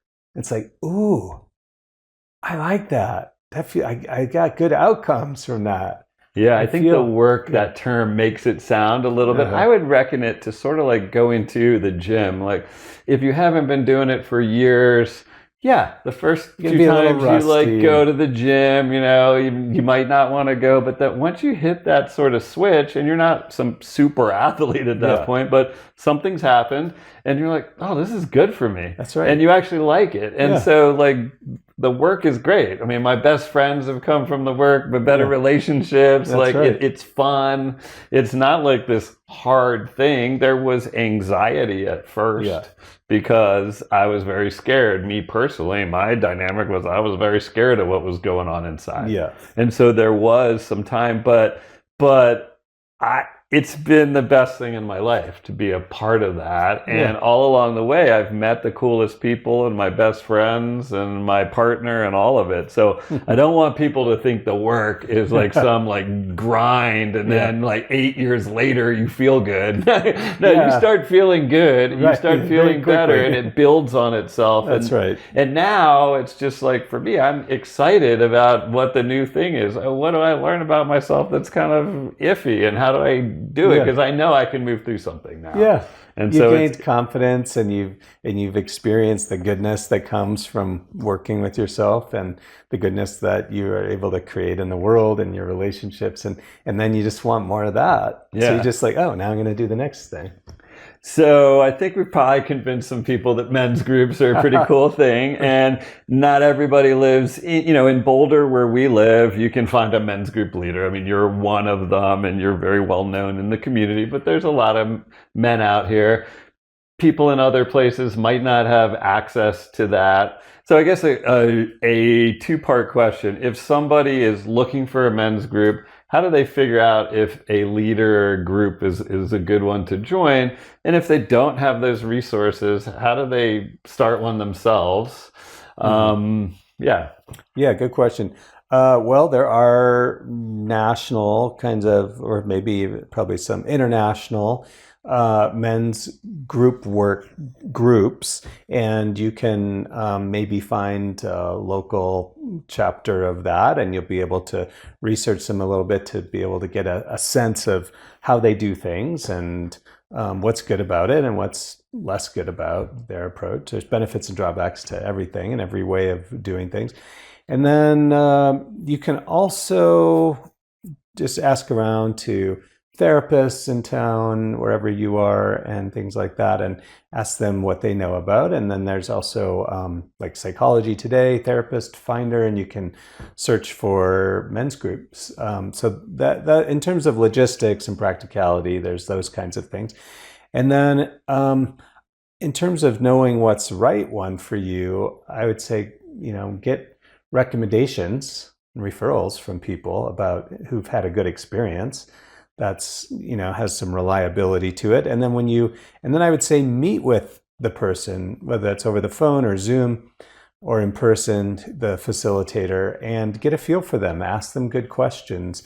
Ask them about things that are important to you or things you want to understand about the group, and then get a get the vibe from them. Like, do you trust this person? Do you want to learn from this person? Do you, is it a yes for you?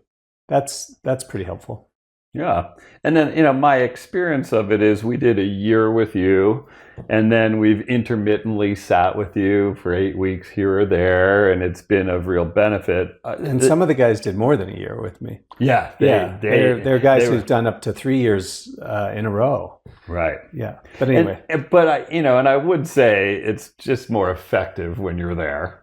I still get a lot of benefit out of it, and we are fairly skilled at it now, but you have a way of drawing things out of people that maybe they wouldn't want to offer. Yeah. So have you trained people to do this? Yeah. I've trained people formally and informally. Okay. The informal way is people who have been in the year-long men's tribe and maybe even done it for more than a year. And as we go along, they're learning how to operate a group in a good way that works. Mm-hmm. And they're getting those skills through doing it and witnessing it over and over and over again. So that's a good way to learn. That's a great way to learn. And then you can also periodically, I offer trainings, and other people possibly offer trainings in group men's group work.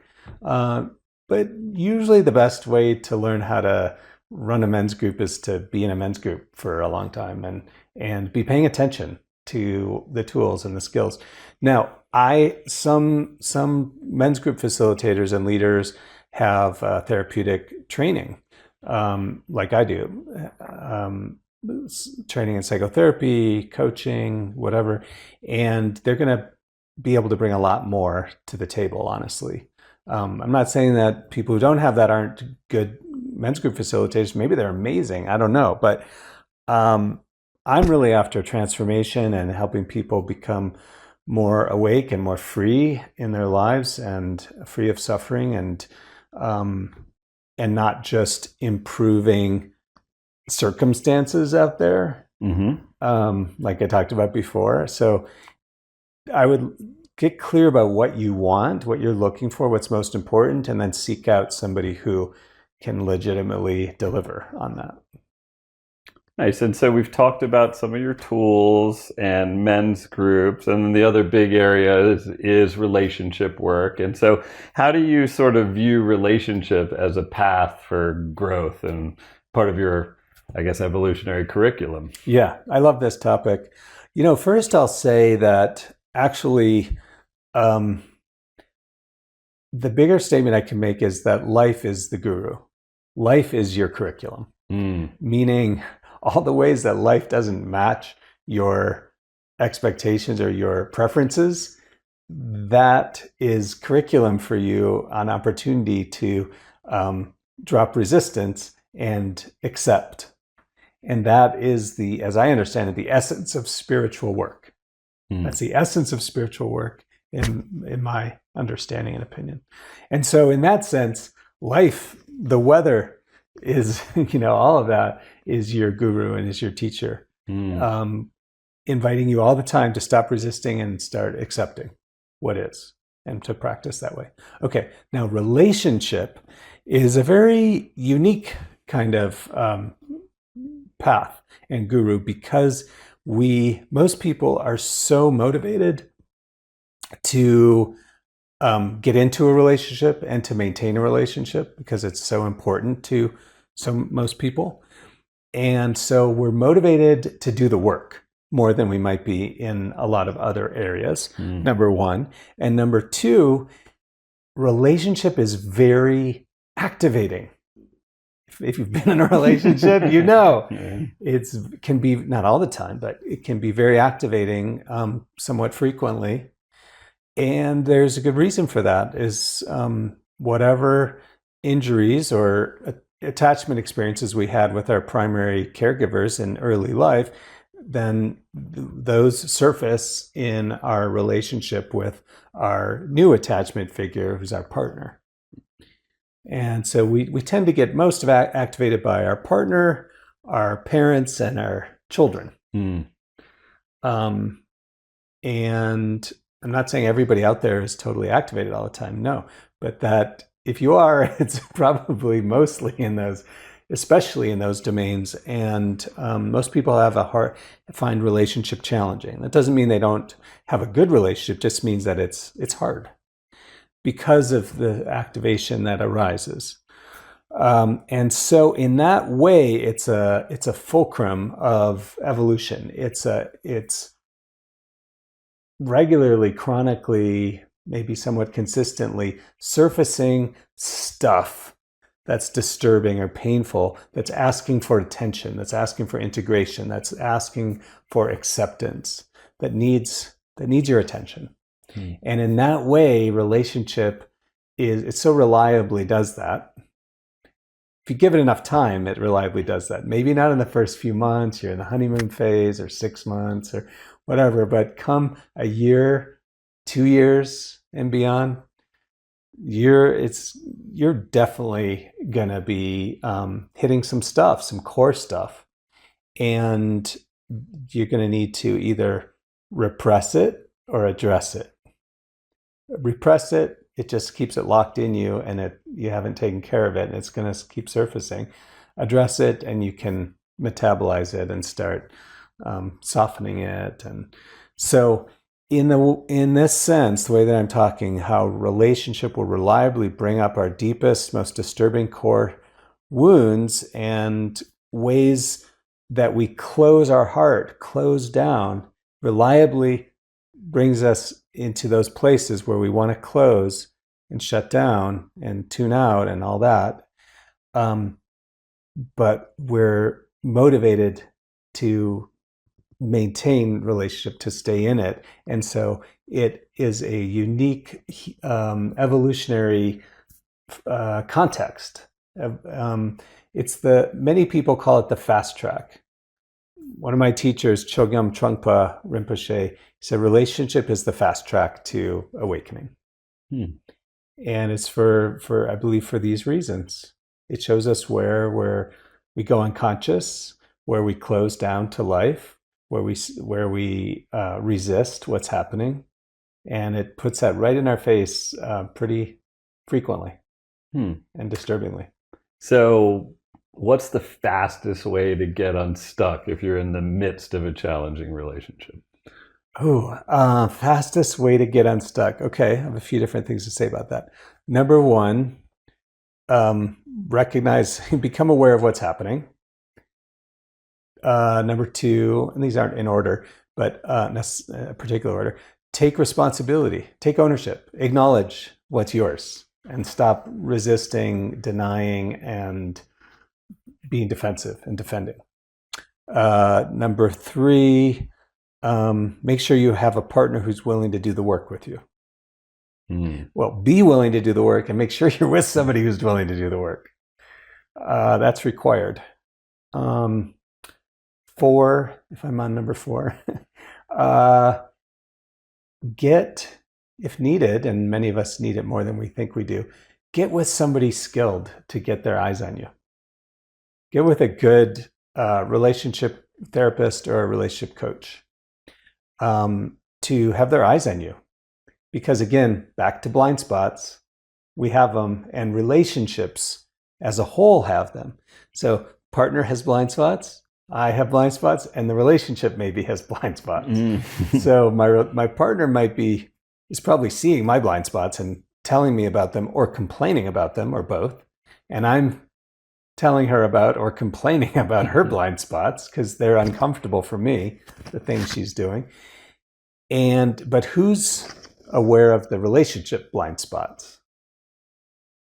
For that, you're probably going to need somebody outside of you to say, sitting with you guys, this is what I'm noticing, and there's a dynamic that's like this, and you do that and she does that, and here's what's needed. And so at least a few sessions with somebody good who can have their eyes on you and say, this is what I'm seeing with you guys. This is what seems to need attention. And this is what I see going on. So that you're now armed with that awareness. Because a lot of times there's a scapegoat in a relationship, like somebody's the victim. You're on the drama triangle: victim, perpetrator, rescuer. this one thinks that she or he is a victim and says this one's the perpetrator and that or persecutor, and that one maybe even agrees that they're the persecutor, they're the problem, but actually it's almost never like that. It's usually that it's a dance, you're co-creating the difficult dance together. So I would say that. And then, man, if you can get yourself into a men's group and have eyes on you, that includes your relationship, that's awesome. For you to show up and be like, yeah, this is what my wife did this time, and like, here's what's going on. And for guys to be like, wow, that sounds really hard, man. Sorry you're going through that. And hey, I'm just curious, what are you doing there? What did she get upset about? What's her complaint about you? Oh, well, just how much I flirt with women. Or, it's like, oh, do you? Well, yeah. Dude, I mean, of course she's upset. Like, and just have your guys there to see you, catch you in the act, hold you accountable. However you're showing up in the men's group, you're also actually probably going to be showing up in your life that way. So maybe they experience how you're hard to relate to, or you're shut down, or you're controlling, or you're dominating, and it's like, does your wife complain about that? Yeah. Okay, well, dude, that's how you show up. Of course she's, and so maybe then you go from being self-righteous about like that, she's such a blah, and I'm doing great, and then you realize your guys can help you realize like, no, you're awesome, dude, and you're doing the stuff, right? And she's right about that, and you need to take care of that. It's an interesting thing because women love to know that you're in a men's group. Universally, it's an attractive thing. Like when I was dating, it's always a topic of conversation. And maybe deep down inside, even if they don't know the dynamics, they know that process is happening. Yeah, you're not going to be just operating unconsciously on your own. You're going to have some guys who are keeping you in check and keeping eyes on you, and so that she doesn't have to be the only one who does that, and you don't believe her and you fight her on it, and you've got guys who corroborate that, you need to work on that thing, man. And then you might, at least initially believe your men's group bros a lot more readily than you will believe her. Right. You kind of want to... and she's actually right. Sometimes we want to tune out what she's saying, and stop complaining. And then when you hear it from your guys, it's like, oh, it must be true. Yeah. So what's like... I just want to say also, it's just a tremendous resource for a relationship to have also that holding and that container holding you, and ideally she's going to have a women's group and her women holding her, and it takes a community. It really does, because hard things happen, hard dynamics occur, whatever, and it's not even usually enough just to have your like therapist or your life coach or your evolutionary coach to go to. Like, to have your guys holding you in big life transitions or big stuff is a huge resource that helps your relationships be successful. Definitely. What's a belief or behavior that you've changed your mind about in the last decade? You mean like really as somebody who works with people? Yeah, like what's something that, because you're on the path, right? You're changing, you're seeing things. Is there something that you've had in your experience or you've shifted over time about what you think helps yourself or people, men, couples? Yes. It relates to something something really important that I forgot to talk about in the piece we just talked about on couples, on relationship, I should say, which is what I consider to be the state of the art, the thing I found most effective for myself and others with relationship is Stan Tatkin's PACT approach, the psychobiological approach to couple therapy, PACT. And I recommend his books. You can check out his book, Wired for Love. And it's basically, and this is also the answer to the question you just asked, it's basically understanding of how to have relationships go way better, to have them go well, is one of the most important things, is to learn how to soothe and regulate your partner's nervous system, and for them to learn how to soothe and regulate your nervous system, what to say and do and what to not say and do to help the nervous system and the attachment activation calm down. So that the amygdala, for people who understand a little bit about the brain, so that the amygdala, the threat detector part of the brain, is not in a threat response with your partner. What can they do to help you move out of a threat response and into feeling calm, relaxed, open, safe? And what can you do to help move them out of a threat response? So instead of them feeling distrusting or unsafe and angry about it or whatever, complaining, to help them calm and feel regulated and soothed, relaxed, safe. That has taken the relationship work world by storm in the last 10, 15 years. And I absolutely strongly recommend to anybody to learn about that. Pick up a book, listen to audio, and start applying in your relationship. And that's the thing, to answer your last question, the thing I've changed my mind about it in the last, well, it might not be the last decade, but in the last 15 years, is I didn't know about that. Most of us didn't understand about it. We knew about childhood attachment theory and how to work with children who have attachment challenges and how to help kids feel more attached. Most clinicians didn't know how to apply that in adult relationships and with your partner. And so that's been a huge aha in the last 15 years. And then another one in the last, 15 years has been the DeMartini work of that this methodology was really life-changing for me and very significantly affected how I work with people. That we just need to balance our mind about what we find disturbing and make meaning out of it, and to not suffer about it. Well, that's one of the main things that helps. And that approach, and integrating that approach deeply and teaching people how to do that, was hugely shifting for the way that I work and operate. Yeah, it's interesting too. And I think vulnerability comes into it as you start to understand that, and you're willing to communicate to your partner. Like I had a thing where sometimes when I was triggered because of my abuse experience, I didn't like to be touched.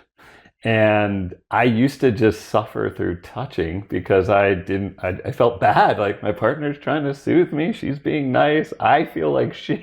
Yeah. And then finally with my current partner, Leah, I was like, I just, in this moment, I don't want to be, and that she knew that. And she, now when that happens, she's like, is it okay if I touch you?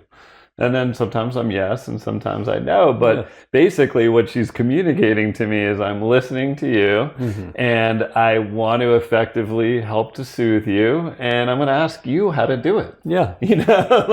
But I don't think sometimes men, especially, seem like they feel uncomfortable, like, with certain ways of communicating. So all this stuff sort of wraps together. But as you get more into it and you learn that, then you're the other person's advocate. That's right. You're their advocate. You're the one that knows how to help them feel safe and secure and relaxed and uplifted. And you learn how to do that with each other. You learn your partner. How do I do that with this person? And they learn, how do I do that with this person? And you communicate about it. Hey, you know what? If you would just put hold my hand and look in my eyes and tell me, Reuvain, it's not your fault. You haven't done anything wrong. You're a really good man. And then I'm just like, oh, thank you. That feels really good. I feel, if you had a rupture in the relationship or a fight or something, I'll just ask my partner, like, hey, will you please do this? And then she's like, oh, yeah, sure. Thanks for telling me what works for you. And then she does that, and then I feel good, and then it's like, oh, we make up. And then I ask her, like, tell me what can I do and say right now that would help you feel really soothed and relaxed. And so you look at words, touch, proximity, how close, facial expression, tone of voice, and yeah, those 5 things. And I would say if you learn that about your partner, that's not a woman who's going to leave you. Yeah. You know what I mean? Yeah, because where is she going to find that? Yeah, you're not going to be surprised one day that she's got another man or whatever. Yeah. If you learn that thing, then you are doing something that very few couples and men can do, and you have a stability yes. there. And you're giving her so much value. You're really giving her a huge gift and a lot of value, and making yourself super valuable to her, because you care and know how to and act on it, how to help her feel good when she doesn't feel good, and how to keep her feeling good and not unsafe or scared or unloved or uncared about. You know how to do it, and you do it. And that, even if she could find somebody else who's willing to learn, it takes a long time to learn somebody. Yes. And to build that, and like you're right there giving it to her. That's a huge relationship boost. And really, as the concept of being a real man or something, the way I would kind of look at being a man, it's like you are trying to help protect and provide and soothe and give more to a relationship than you get, and so then if you clue into it like that, where it's not this tit for tat, like I'm going to really go to the men's group and I'm going to learn the things because I'm going to serve my people, and then your people just become so much closer to you. Yeah. And right. It's a different way of masculinity than getting all roided up, and shooting things or whatever. But, I do feel like if you orient around service to your children and your partner, you get just as much back, and it just feels good. Absolutely. You said it just so. And I would say what you described as a king. There's some people talk about different archetypes of the masculine. There's like the prince, the magician, or jester, or whatever. There's different ways people talk about it. And there's the king. Or the artist. And anyway, and then there's the king. And what does a good king do? A good king is there to do exactly what you said, is like serve and protect and provide for provision and protection and service of the kingdom, of the people in the kingdom, or in this case of your woman, and to just provide for her good experience. And ideally, a relationship would be fair, just, and equal, and she would be doing the same, but in a feminine way, for what she can provide for the man, which is might not be protection. Like maybe you don't feel like you need your woman to protect you, but help you feel safe in your body, like emotionally safe, and hold you and comfort you, and look out for you too. But I think what you're getting at is the attitude of you're here to serve rather than you're here to get. Yeah. That's the difference between, also, I'd say, a man and a teenager, developmentally. An adolescent is just trying to get stuff and wants to just feel good and get off and have fun. And an adult is also here to serve. And so you've been working with and serving men for nearly 30 years. And so if we were going to wrap this up with a prayer or a wish that you have for the next generation of men, because men are kind of in crisis now. Yeah. And the biggest companies in the world are trying to drive them into their basements alone. And so, as someone with a lot of experience working with and helping men evolve, what would you wish for? My son is 17, who's coming up and evolving into a man. What would you say to that generation? Yeah, that's a really good question. Um, a handful of different things. Get connected to yourself. Get really to know yourself. Get connected with yourself. Uh, Take care of yourself. Learn how you function, how you operate. Um, and there's great tools for that. Whether that's the Enneagram, like that's a fantastic tool I recommend to anybody. Do therapy, not because you have problems. I mean, of course, if you're in pain, that's extra motivation, but also to just really learn about yourself. Get really deeply self-connected and get really connected to other people. It's easy to want to, like you said, just sit in your basement on your phone and sort of have virtual connections that don't have depth, maybe. But get with people and focus on being real, be authentic. Share your vulnerability. That's, like we said, the fastest way to get connected with people and feel safe and connected and develop relationship is be real, share your vulnerability, be honest about it. I think we're past the John Wayne style masculinity of just tough guy is, like toughness equals masculinity. That's just one little piece of masculinity, is to be capable and be able to endure challenge and stuff. But there's a whole lot more. Like, what about having the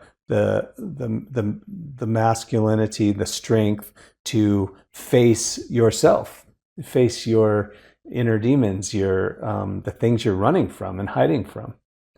That's warriorship also. That's a deeper warriorship that women look for. Well, mature, like conscious women, certainly. And what else would I say?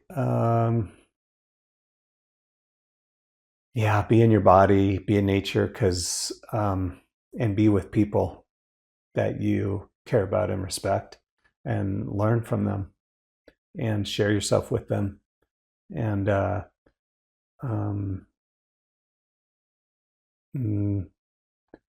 disconnect from the noise. We could talk about signal and noise. There's signal, is like your inner GPS, and then there's noise, which is everything, kind of everything else can be noise. And so tune into your own signal.